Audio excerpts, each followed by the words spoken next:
मंगलम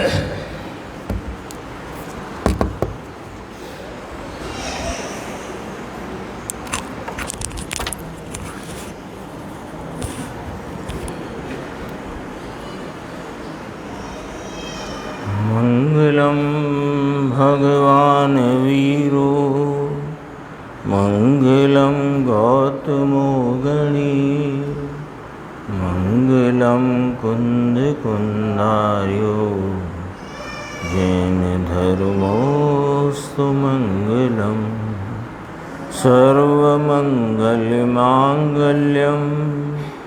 सर्वकल्याणकारकम प्रधानं सर्वधर्माणां जैनं जयतु शासनं। मैं नमो तीर्थनायक को, नमो ओंकारवाणी को, नमो उन कुंद प्रभु को जिन्होंने ओंकार धारण की।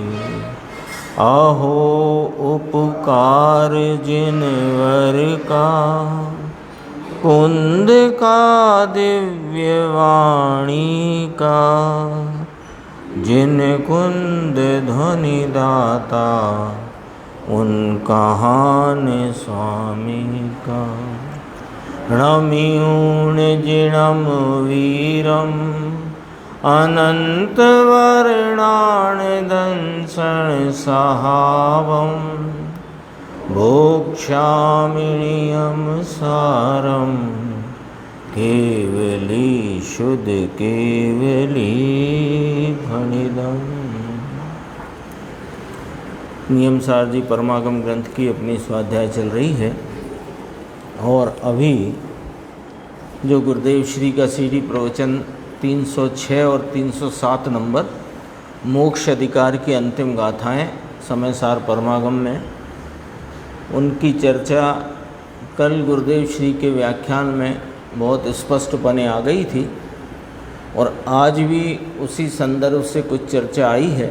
अपन देखते हैं, बात ख्याल में होगी सभी के कि आप प्रतिक्रमण और प्रतिसरण, धारणा, निंदा, गर्हा आदि, इसको 306 नंबर की गाथा में आचार्य कुंद कुंद देव ने इसे विषकुंभ कहा और अप्रतिसकरण, अप्रतिक्रमण, अप्रतिसरण, अनिंदा, अगर्हा आदि इन 8 बोलों को अमृत कुंभ कहा है ना। और इसके संदर्भ से 2 गाथाओं की बात यहाँ चली कि व्यवहार शास्त्रों में प्रतिक्रमण आदि को अमृत कुंभ कहा है और अप्रतिक्रमण आदि को विषकुंभ कहा है, ये बात चली थी। और यहाँ मुख्य विषय तो ये है कि यहाँ पर प्रतिक्रमण आदि भावों को विषकुंभ कहा और अप्रतिक्रमण आदि भावों को अमृत कुंभ कहा। तो ये चारों गाथाओं में किस प्रकार युति बैठती है, यानी आचार्य परमात्मा का, सर्वज्ञ देव का इस प्रकार के कथन में क्या अभिप्राय है, क्या तात्पर्य फलित होता है, वो अपने को थोड़ा यहाँ विचार कल भी किया था, यहाँ थोड़ा उसको अपन पुनर्स्मरण में लेते हैं जिससे विषय अपना इस तरफ क्या है वो अपने ख्याल में आए। तो जो व्यवहार शास्त्रों में जिस प्रतिक्रमण आदि शुभ भावों को अमृत कुंभ कहा, वह निश्चय सहित के मोक्ष मार्गी के जो कमजोरी में होते हुए शुभ भाव रूप वृत्ति प्रतिक्रमण, प्रतिसरण, निंदा, गर्हा आदि की है, उसको व्यवहार से अमृत कुंभ कहा है और अशुभ वृत्तियों को विषकुंभ कहा है ना। ये बात किसको लागू पड़ी कि ये बात ज्ञानी धर्मात्मा जिसको निश्चय रत्नत्रय परिणति में प्रकट हो गया है, जिसने अपने स्वरूप का भान प्रतीति पूर्वक किया है, उसकी बात है। तो कोई कहेगा कि अप्रतिक्रमण आदि भाव को जो व्यवहार में विषकुंभ कहा वो तो अज्ञानी को भी है, ऐसा कोई विचार करेगा। तो कहा कि अब अज्ञानी को तो प्रतिक्रमण क्या और अप्रतिक्रमण क्या, उसके तो मिथ्यात्व रूपी अशुभ साथ में है, तो वहाँ इस प्रकार का कोई भेद ही नहीं किया जा सकता। अरे उपचार से भी जो अमृत कुंभ और विष कुंभ कहे गए, ऐसा भेद भी उसके भूमिका में घटित नहीं होता। किसको? अज्ञानी को, है ना। कोई ऐसा सोचे कि ये जो गाथा है अप्रतिक्रमण को विषकुंभ कही जाने वाली, ये अज्ञानी को तो लागू है, कि ना ना ये भी लागू नहीं है उसको। क्यों? कि उसको ये विषकुंभ तब लागू पड़े कि जब मिथ्यात्व का विष उतरा हो।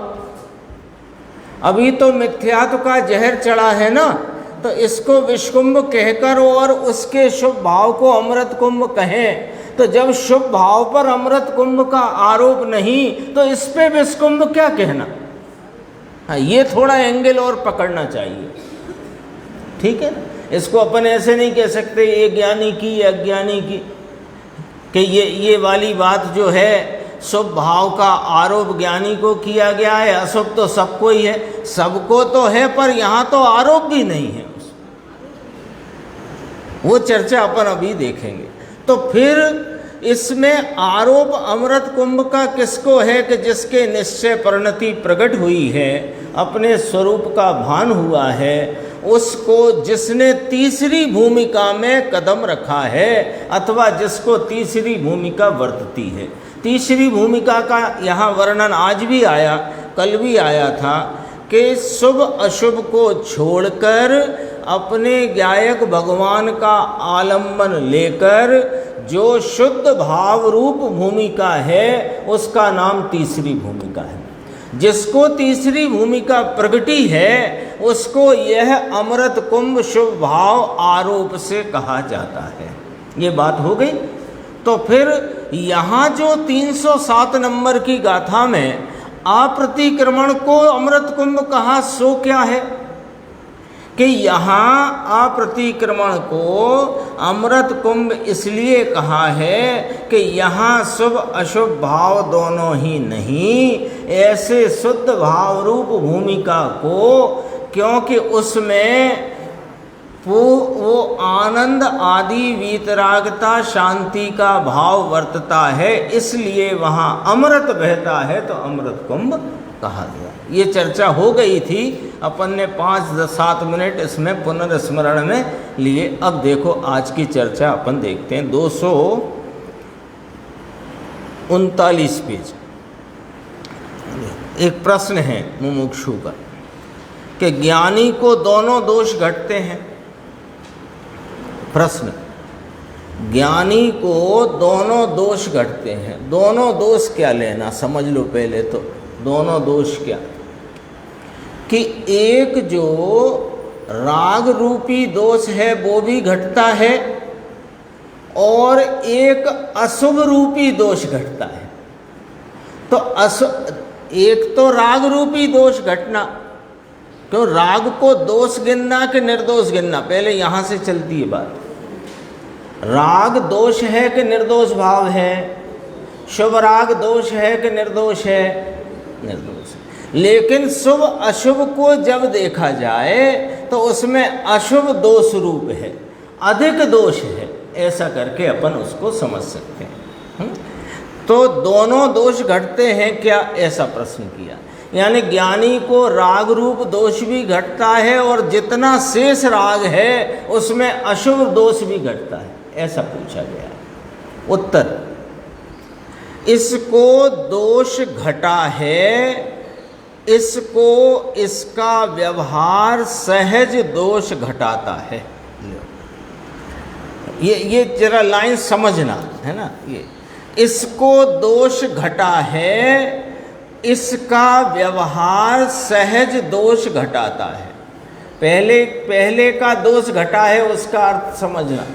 इसको दोष घटा है माने जिसने शुभ अशुभ भाव को छोड़कर अपने वीतराग भाव का आलम्बन लिया है, और यह वीतराग भाव के आलम्बन में शुभ अशुभ राग रूपी दोष पर से जिसने स्वामित्व, कर्तृत्व, कर्तव्य, एकत्व छोड़ दिया है, उसका व्यवहार। अब पढ़ो जरा दोबारा, निर्देश भाई पढ़ो। इसको दोष घटा है, इसको, इसका व्यवहार सहज दोष घटाता है। आ गया कि नहीं समझ में? अब इसको अपने से, जिसको दोष घटा है, किसको दोष घटा है? कि जिसने निर्दोष स्वरूप आत्मा का आलम्बन लेकर शुभ अशुभ राग रूपी दोष से एकत्व और स्वामित्व, कर्तृत्व और कर्तव्यपना छोड़ दिया है, उसके दोष घटा है।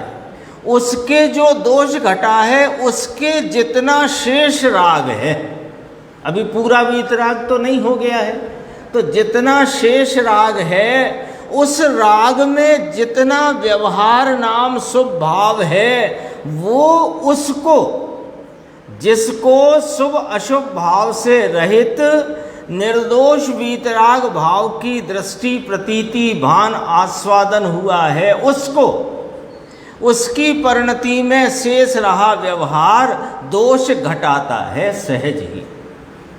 कौन सा दोष घटाता है? अगली पंक्ति, अशुभ है इसको अशुभ घटता है। सम्यक दृष्टि हुआ, स्वरूप का भान हुआ, स्वरूप का आलम्बन लिया है, परिणति में वीतरागता और आनंद शांति का परिणमन हो गया है, इसको अभी राग शेष है ना। और प्राथमिक भूमिका में मोक्ष मार्गी को अशुभ राग भी है और शुभ राग भी है। तो जितना शुभ राग रूप प्रतिक्रमण आदि का जो व्यवहार है, ये इसको वह व्यवहार अशुभ दोष उसका घट जाता है, ऐसा अर्थ है। अब सामने बात करते हैं, ये बात किसकी करी? धर्मी की। मिथ्या दृष्टि को तो सब स्वयं अशुभ है, मिथ्या दृष्टि स्वयं ही अशुभ है, मिथ्या दृष्टि स्वयं ही अशुभ है। यानी जो जीव की दृष्टि मिथ्या है वो दृष्टि ही अशुभ है, वो शुभ कहाँ से कहलाएगी? इसलिए सुनना अब जरा गंभीर है, इसमें अशुभ घटे कहाँ से? मिथ्यात्व स्वयं ही अशुभ है, इसलिए इसके शुभ में से अशुभ घट जाए, यह प्रश्न ही कहाँ है? ये प्रश्न ही उत्पन्न नहीं होता। जिसकी दृष्टि में मिथ्यात्व चल रहा है, जिसकी दृष्टि मिथ्या स्वरूप है, जिसको अपने सम्यक स्वरूप आत्मा का, आनंद ज्ञान स्वरूप आत्मा का भान ही नहीं है, जिसने राग में लाभ और एकत्व किया हुआ है, उसके कोई शुभ अशुभ को घटा दे, ये प्रश्न ही कहाँ है?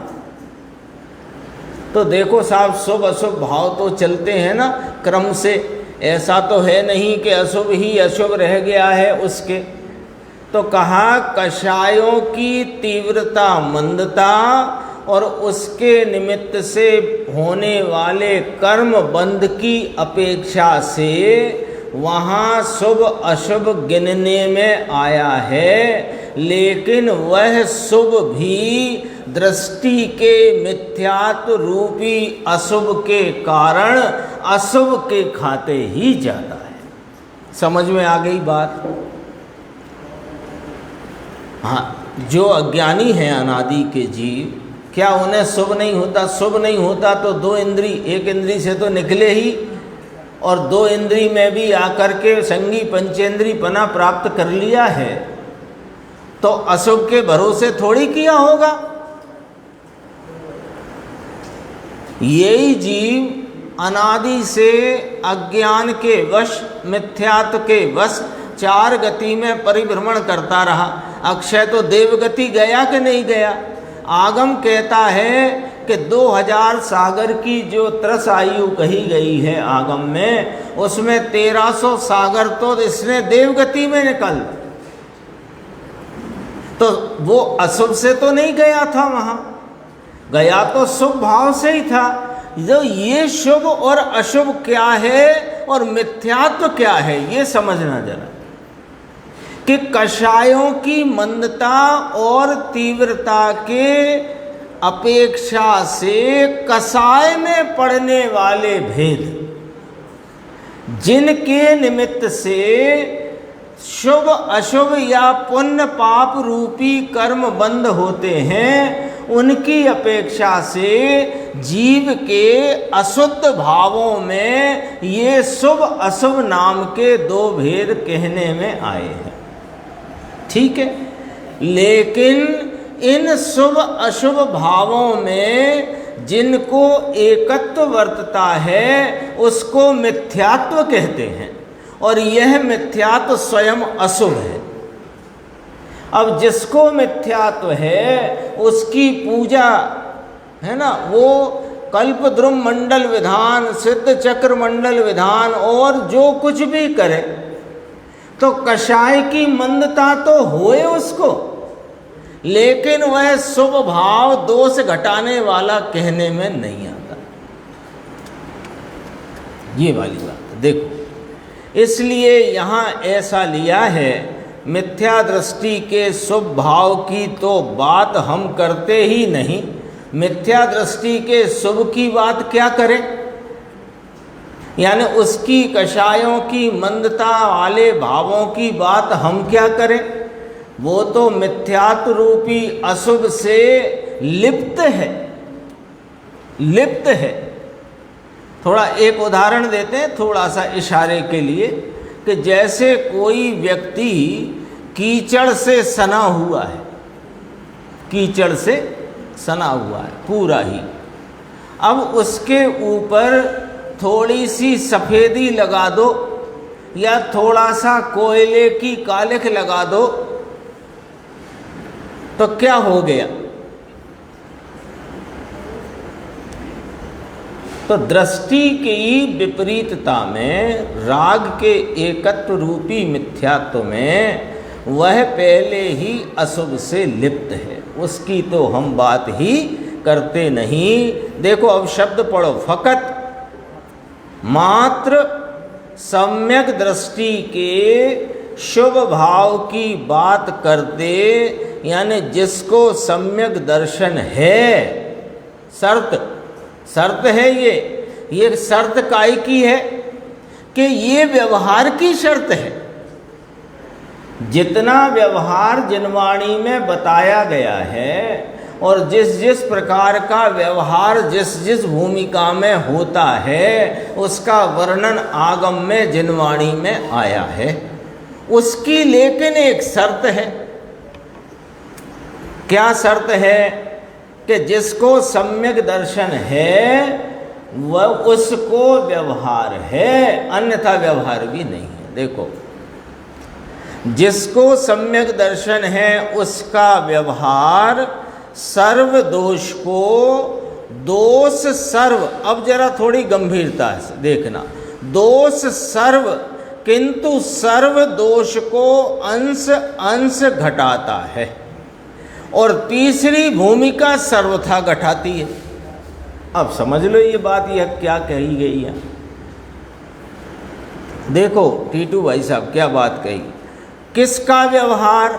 जिसको सम्यक दर्शन है उसका व्यवहार, उसका वह व्यवहार प्रतिक्रमण, प्रतिसरण, निंदा, गर्हा आदि वे सब भाव दोष को अंश अंश घटाते हैं, अंश अंश घटाते हैं, यानी उसको उस समय में अशुभ भाव रूपी दोष नहीं होता, तो उसको अंश में घटाया है, ऐसा कहा।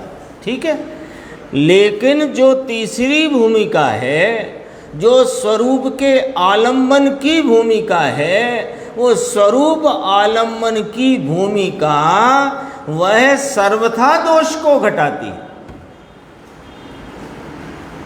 आया ना अंतिम पंक्ति इस पैराग्राफ की, हैं?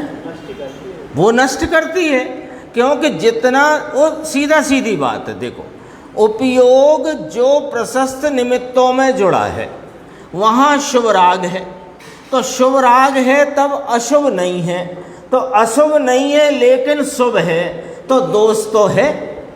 लेकिन अशुभ संबंधी दोष नहीं है, तो इतना दोष घटा है, और शुभ संबंधी दोष है उतना दोष है, तो अंश में दोष घटा। और जब प्रशस्त अप्रशस्त समस्त बहिर्मुखी उपयोग को छोड़कर एकमात्र अंतरोन्मुख जो उपयोग वर्तता है, उस उपयोग की दशा में शुभ अशुभ कोई सा राग उत्पन्न नहीं होता, तो उस परिणति में, उस दशा में राग उत्पन्न ही नहीं हुआ, तो वहाँ दोष है ही नहीं। कहाँ? उस शुद्ध उपयोग की भूमिका में दोष है ही नहीं, तो उसने क्या किया? दोष को सर्वथा मिटाया है। ये इसका अर्थ है। यहाँ पर देखो, पहली अंश में घटाए, पहली माने व्यवहार रूप शुभ भाव की क्रिया विकल्प वृत्ति, वह अंश में घटाए, अपन ने समझ तो लिया। तीसरी भूमिका सहित है तब, लेकिन इसलिए तीसरी भूमिका सहित का अर्थ समझ में आ गया क्या?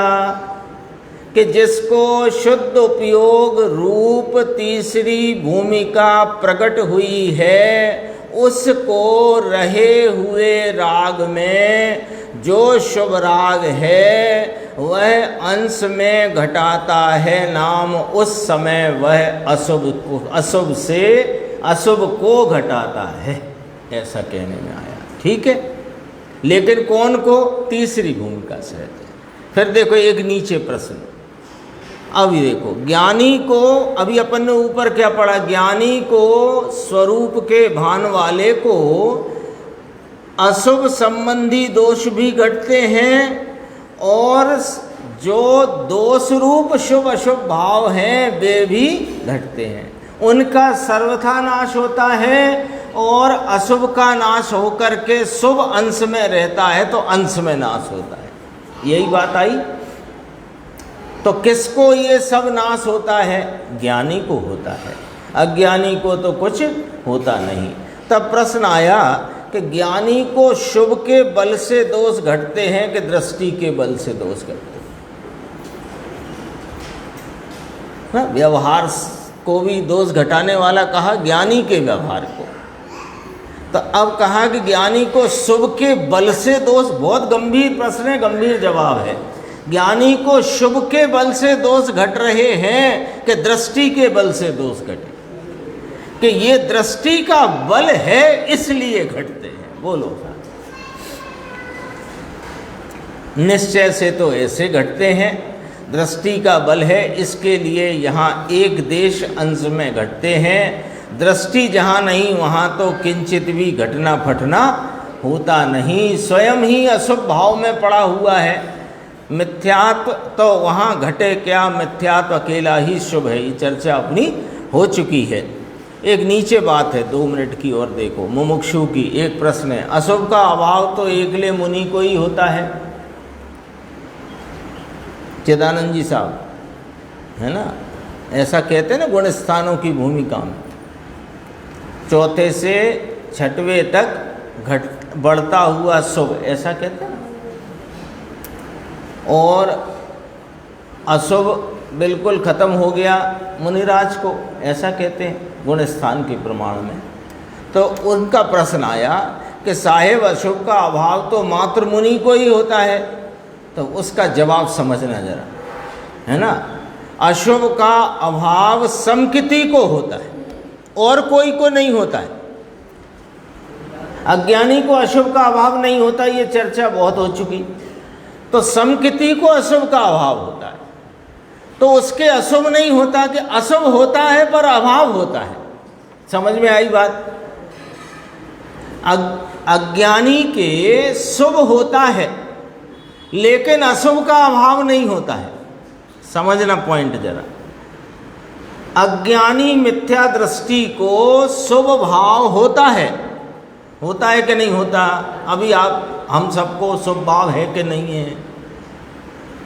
स्वाध्याय करेंगे तो शुभ भाव है कि नहीं? भगवान के दर्शन पूजन वंदना भक्ति है तो शुभ भाव है कि नहीं? लेकिन अशुभ नहीं घटा, अशुभ नहीं घटा है, अशुभ का अभाव नहीं है। अशुभ का अभाव शब्द चलता है यहाँ, अशुभ का अभाव नहीं है अज्ञानी को। ज्ञानी को अशुभ का अशुभ है लेकिन अशुभ का अभाव है। क्यों? कि उसके मिथ्या तो चला गया है, अब जितना शुभ है उसको उतना अशुभ का अभाव है। किसको? समकिति को। चौथे गुण स्थान वर्ती समकिति को अनंतानुबंधी चली गई है, ये करणानि योग से समझा देते हैं। कषाय का वह भाग चला गया है। अब देखना कि जितना उसको शुभ वर्तता है, किसको? ज्ञानी को जितना शुभ वर्तता है उतना अशुभ का अभाव है। यद्यपि कि अशुभ है उसके अभी परिणति में बिल्कुल अशुभ नहीं, ये वाली बात नहीं है, लेकिन अशुभ होने पर भी अशुभ का अभाव तो समकिति को ही है, अज्ञानी को तो है नहीं। ठीक है ना? अब देखो, अशुभ का अभाव समकिति को होता है। शुभ और अशुभ दोनों ही निर्विकल्प अनुभव में नहीं होते। और निर्विकल्प दृष्टि हुई। देखो, निर्विकल्प अनुभव है जब ज्ञानी समकिति को, तो न शुभ है न अशुभ है। और निर्विकल्प दृष्टि है तो जब शुभ भाव होता है तब उतना अशुभ घट गया है, अभाव हो गया है, अंश में घटा है। गुरुदेव कहते हैं ऐसा मार्ग पकड़ना कठिन पड़े, ये कब रुचि में ले बाहर से मान के बैठ जाता है और जिंदगी निकाल देता है। पॉइंट आ गया? समझ में नहीं आया? आ गया कि नहीं आ गया? मुनि को तो उतना तीन कषाय चौकड़ी का अभाव होने से तीन कषाय संबंधी अशुभ है ही नहीं, लेकिन ज्ञानी को तीन कषाय का सद्भाव है, उतना अशुभ है, लेकिन शुभ के काल में उस अशुभ का अभाव है। इसलिए अशुभ का अभाव सम्यक्त होते ही शुरू हो जाता है। ये वाली बात है। अपन चलते हैं कारणकारी नियम, अपनी 158 गाथा, जिसमें गुरुदेव श्री के व्याख्यान के कुछ बिंदु अपन देखते हैं। हाँ, देखो, निर्विकल्प अनुभव है जब उपयोग अपने चैतन्य भगवान में लीन रहता है, उसे निर्विकल्प अनुभव कहते हैं। और ऐसे निर्विकल्प अनुभव द्वारा इस चैतन्य परमात्मा को दृष्टि में ले लिया। अब उपयोग भले बाहर है पर दृष्टि निर्विकल्प है। उपयोग तो बाहर चला गया असंख्यात समय के बाद, लेकिन दृष्टि निर्विकल्प है। तो इसको दूसरी भाषा में कहते हैं निर्विकल्प उपयोग यानी शुद्ध उपयोग, और निर्विकल्प दृष्टि माने शुद्ध परिणति, जो कही जाती है ना, शुद्ध परिणति और शुद्ध उपयोग। क्योंकि निर्विकल्प अनुभव, निर्विकल्प उपयोग अनुभव की दशा में ही निर्विकल्प दृष्टि होती है। अब वह उपयोग की दशा तो पलट गई, दृष्टि तो नहीं पलटी।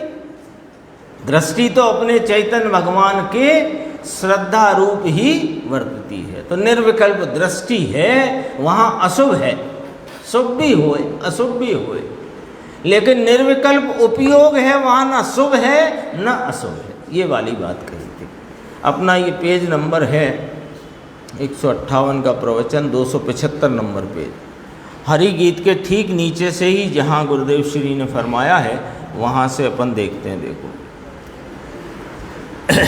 अब इस विषय में थोड़ा बस एक सेकंड को अपने चित्त को इधर ले आओ। विषय बदला ना एकदम।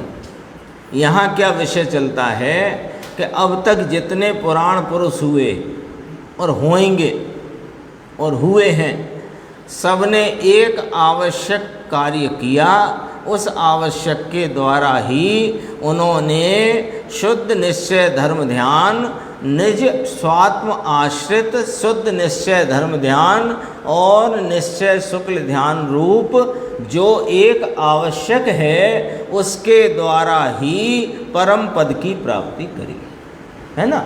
उसकी चर्चा यहाँ चलती है। देखो गुरुदेव कहते हैं ऐसे आवश्यक को करके, आवश्यक माने जरूर का, अपने आत्मा का उपयोग करना, ये ही जरूर का एक ही आवश्यक है। एकांत लगे, नया भास जैसा कहते हैं, क्योंकि व्यवहार नहीं ना साथ में। ये जरा बात को यहाँ गहराई से गुरुदेव ने प्रस्तुत किया। क्या कहें कि एक ही आवश्यक है, 6 आवश्यक नहीं, एक ही आवश्यक है। आचार्य कुंद भगवान कहते हैं, उसकी टीका करते हुए पद्मप्रमलधारी देव कहते हैं, और गुरुदेव श्री उसकी स्पष्टीकरण करते हैं। तो क्या कहते हैं? 6 आवश्यक नहीं, एक आवश्यक है।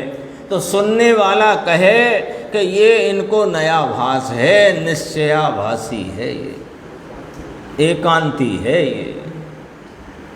ये निश्चयाभासी हो गया है। एक आवश्यक बताते हैं, आगम में 6 आवश्यक कहे गए हैं, श्रावक के 6, मुनिराज के 6। इनको ये आवश्यक ही नहीं कहते, अरे अनावश्यक कहते हैं। अनावश्यक हैं वे। तो ये कहे कि नया भास हो गया, व्यवहार नहीं होता क्या साथ में? उसे देखो देखो गुरुदेव ने क्या फरमाया, देखो तीसरी पंक्ति, व्यवहार नहीं जोड़े, प्रश्नवाचक, जोड़े माने साथ में। तो हमने तो ये सुना पड़ा है भैया कि मोक्ष मार्ग में निश्चय व्यवहार दोनों होते हैं, संधि है, उनका मेल है, सुमेल है, आदि इत्यादि बातें। तो व्यवहार नहीं है क्या साथ में? तो गुरुदेव क्या कहते हैं? भाई व्यवहार है, ये कहते हैं, ये व्यवहार ही तो है। ये भी व्यवहार है कि 6 आवश्यक नहीं, वे अनावश्यक हैं, एक ही आवश्यक है, ये कथन व्यवहार है कि नहीं? मुनिराज कहते हैं, पद्मप्रमलधारी देव, आचार्य कुंद कहते हैं, वो व्यवहार है। काय से कहते हैं? निश्चय से कहते हैं कि व्यवहार से कहते हैं? अरे व्यवहार में है तभी तो कहते हैं। 6वें गुण स्थान में कहते हैं कि 7वें में कहते हैं? तो 6वें में कहते हैं तो व्यवहार में है कि नहीं वे? और सुनो, पर्याय स्वयं व्यवहार है, त्रिकाली द्रव्य निश्चय है, और पर्याय प्रकट होती है केवल ज्ञान, ये स्वयं व्यवहार है। लो तुम कह रहे थे ना व्यवहार नहीं है क्या साथ में, तो जरा इधर से बात अंदर से ली कि जो त्रैकालिक अपना ध्रुव चैतन्य परमात्मा है वो निश्चय है, और उसके आलम्बन से प्रकटा हुआ आनंद शांति वीतरागता का पवित्र भाव है, वो व्यवहार है। तो व्यवहार है कि नहीं साथ में? बोलो। ये लिया, फिर आगे देखो, किंतु ये भी कौन, यहाँ तो केवल ज्ञान तक ले लिया गुरुदेव ने, पर्याय प्रकट होती है केवल ज्ञान, ये स्वयं व्यवहार है, किंतु लेकिन यह भी सद्भूत व्यवहार नय का विषय है। केवल ज्ञान, केवल ज्ञान का निश्चय का विषय के व्यवहार का विषय, सद्भूत व्यवहार का विषय है। तो सद्भूत व्यवहार का विषय आदरने लायक है कि नहीं आदरने लायक है? बोलो राकेश भाई, आदरने लायक होएगा क्या व्यवहार का विषय? व्यवहार तो सदैव निषिद्ध है, आदरने लायक नहीं है। आदरने लायक तो एक शुद्ध निश्चय का विषय अपना त्रिकाली ध्रुव ज्ञायक भगवान है। देखो आदरने लायक तो तीन लोक का नाथ, तीन लोक का नाथ ये एक केवल ज्ञान की पर्याय में, एक ज्ञान की पर्याय में अनंत गुण की पर्याय भरी है। ऐसे ऐसे अनंत गुण अनंती पर्याय से भरे हुए, ऐसे अनंते गुणों का एक रूप प्रभु का, ये आदरने लायक है। उसको छोड़कर किसका आश्रय लेना, किसकी शरण, प्रश्नवाचक, किसकी शरण लें?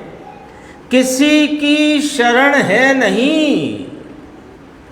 अरिहंता शरणम कहा ना, ये व्यवहार कहा है, आता ना।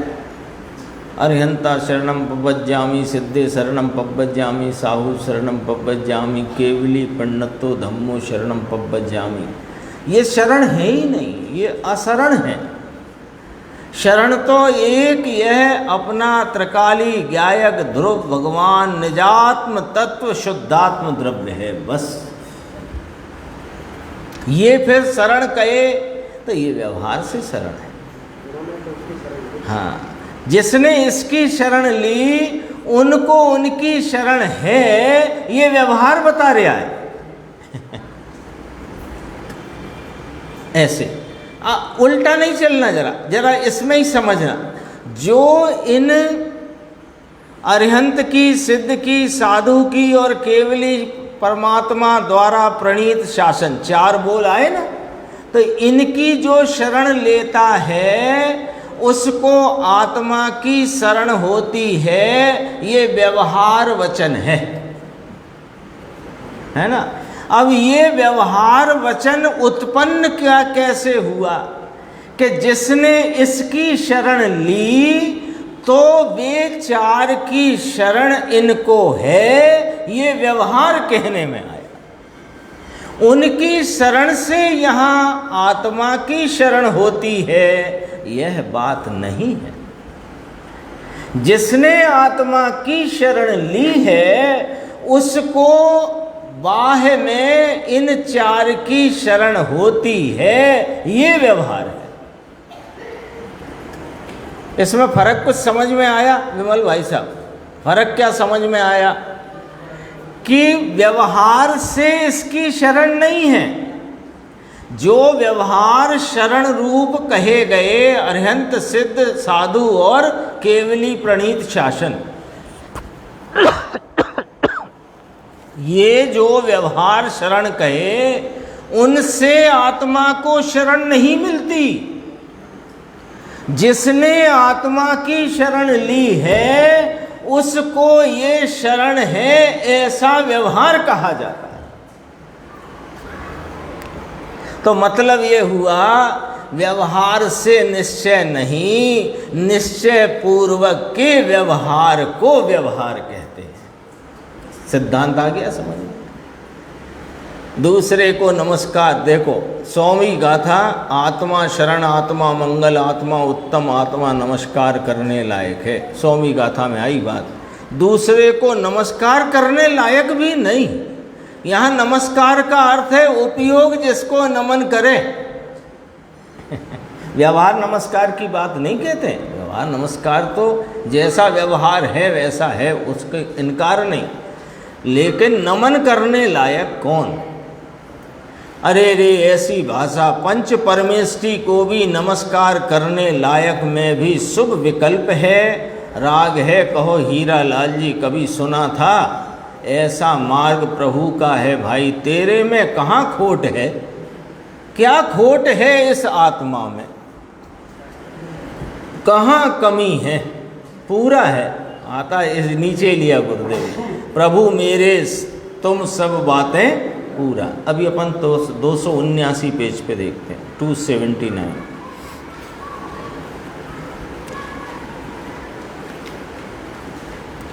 इसमें आई थी ना चर्चा, स्वय आत्म आश्रित निश्चय धर्म ध्यान और स्वय आत्म आश्रित निश्चय शुक्ल ध्यान, ऐसी बात आई थी। उसके संदर्भ में नीचे के 2 पैराग्राफ हैं। स्वय आत्म आश्रित, तो स्वय आत्मा कौन है इसको जानना पड़ेगा। लो, क्यों जानना पड़ेगा? अब तक जितने पुराण पुरुषों ने उस परम पद को प्राप्त किया है वह एक आवश्यक कार्य को करके किया है। वह आवश्यक कार्य क्या है कि वह शुद्ध निश्चय धर्म ध्यान शुक्ल ध्यान रूप जो आत्मा की एकाग्रता और एकाग्रता की उग्रता, इस परिणति के द्वारा परम पद को प्राप्त किया है। ये परिणति कैसी है राकेश भाई? स्वयं आत्म आश्रित। ये परिणति कैसी है? जिस कार्य के द्वारा अनंत सिद्ध हुए वह कार्य कैसा है? स्वयं आत्माश्रित।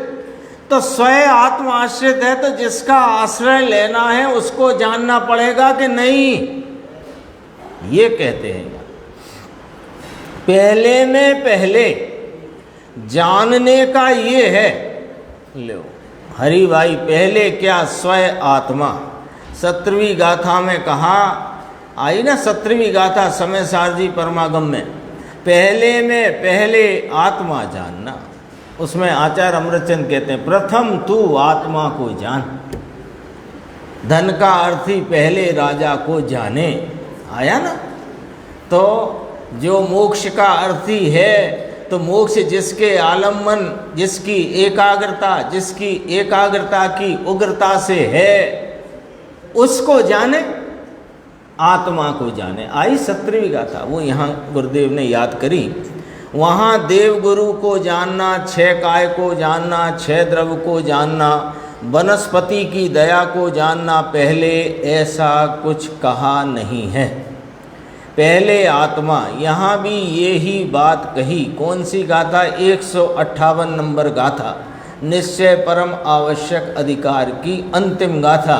इसमें सार रूप उपसंहार रूप क्या कहते हैं? स्वयं आत्म आश्रित धर्म ध्यान और शुक्ल ध्यान। यही बात आई ना? ये आत्मा है कौन कि जिसका आश्रय लेकर निश्चय नाम सच्चा धर्म ध्यान होता है। वह आत्मा कौन है? जैसे प्रभाकर भट्ट ने पूछा, वह आत्मा महाराज कौन है जिसका स्वरूप जानना चाहिए? वह आत्मा कौन है कि जिसके आलम्बन से परम पद की प्राप्ति होती है? वह आत्मा कौन है कि जिसका आलम्बन लेने से परिणति में आनंद के फुहारे छूटते हैं? वह आत्मा कौन है? तो पहले आत्मा को जानना चाहिए। समय सार में आचार्य कुंद देव गाथा 17 में कहते हैं क्या ना, धन का अर्थी जैसे प्रथम राजा को पहचाने फिर उनका अनुसरण करे, ऐसा लिया। ऐसे ही यहाँ कहा कि पहले इस आत्मा को जाने और निश्चय शुक्ल ध्यान स्वरूप, यानी स्वयं के आश्रय से ही, देखो इस ही का ध्यान रखना, स्वयं के आश्रय से ही धर्म ध्यान है। पर के आश्रय में धर्म ध्यान नहीं होता, आर्त ध्यान होता है। मुन्नालाल जी भाई साहब,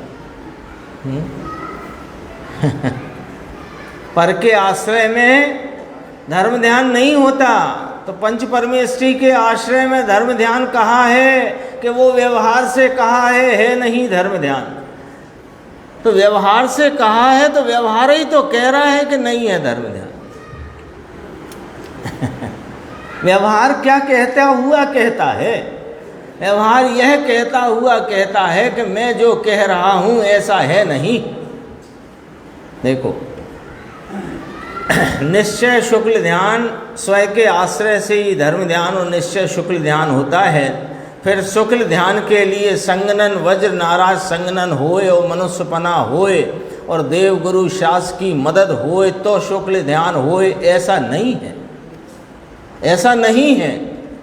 बाह्य में निमित्त ऐसे होते हैं, यह ज्ञात कराया है, लेकिन धर्म ध्यान इस वज्र वैष्णव नाराज के आलम्बन से नहीं, देवगुरु शास्त्र के आलम्बन से नहीं, मनुष्यपने के आलम्बन से नहीं।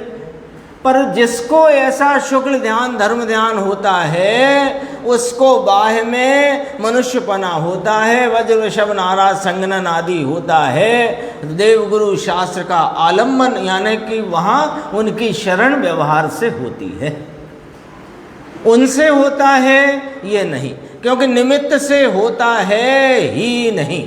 यदि उनसे होता है तो उन्हें निमित्त कहते नहीं। निमित्त क्यों कहा कि उनसे नहीं होता? समझ में आ गई कि नहीं आ गई बात? निमित्त कहने का अर्थ ही है कि उससे नहीं होता। यदि निमित्त से होता है तो निमित्त काय कहते हो उसे? पॉइंट है कि नहीं? सीधे और निमित्त की परिभाषा सबको याद है, जिसको याद नहीं हो तो घर जाके पढ़ लेना।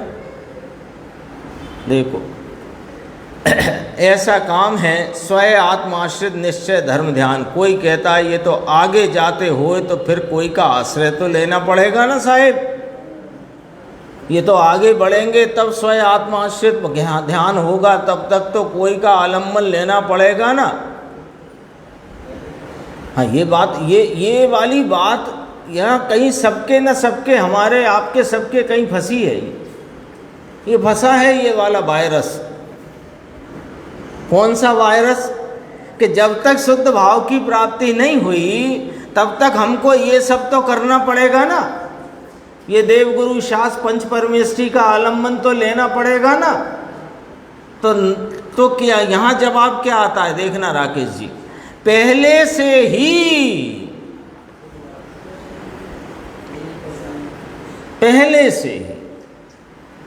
स्वयं आत्म आश्रय निश्चय धर्म ध्यान निश्चय शुक्ल ध्यान, यह स्वयं आत्म आश्रय से है।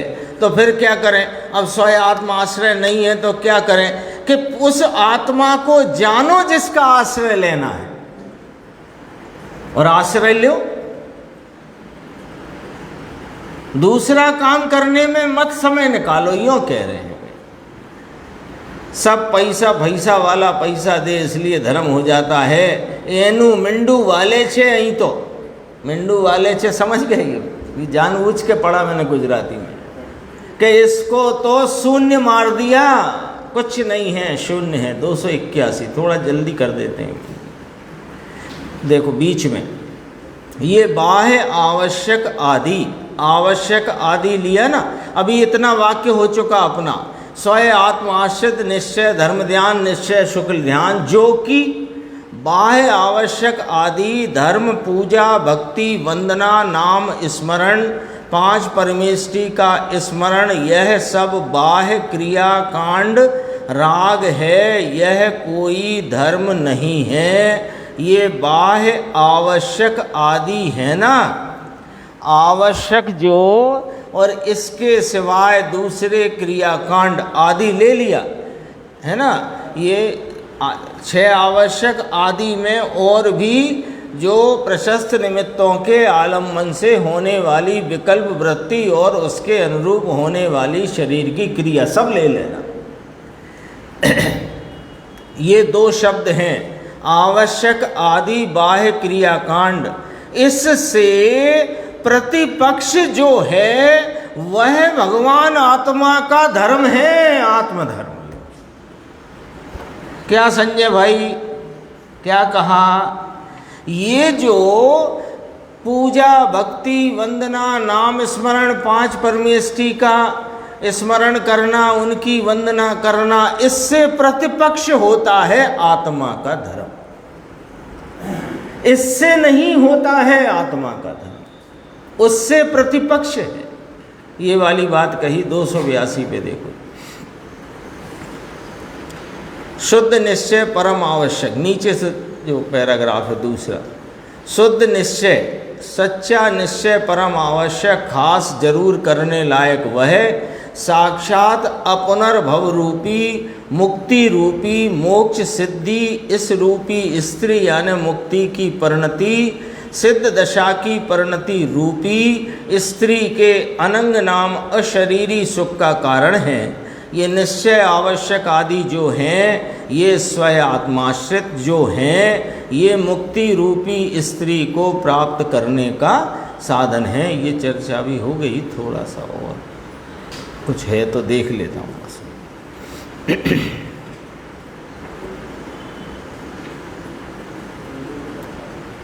हो गई है चर्चा, वैसे इतना ही बस एक पॉइंट देखना 286 पेज पे।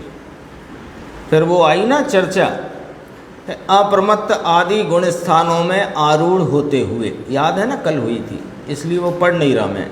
उसको होते हुए परम ये देखना पेज नंबर 286 कि एक पंक्ति में तो पूरा मोक्ष मार्ग बताया। परम आवश्यक रूप आत्म आराधना के प्रसाद से, इसके प्रसाद से केवली नाम सकल प्रत्यक्ष ज्ञानधारी हुए।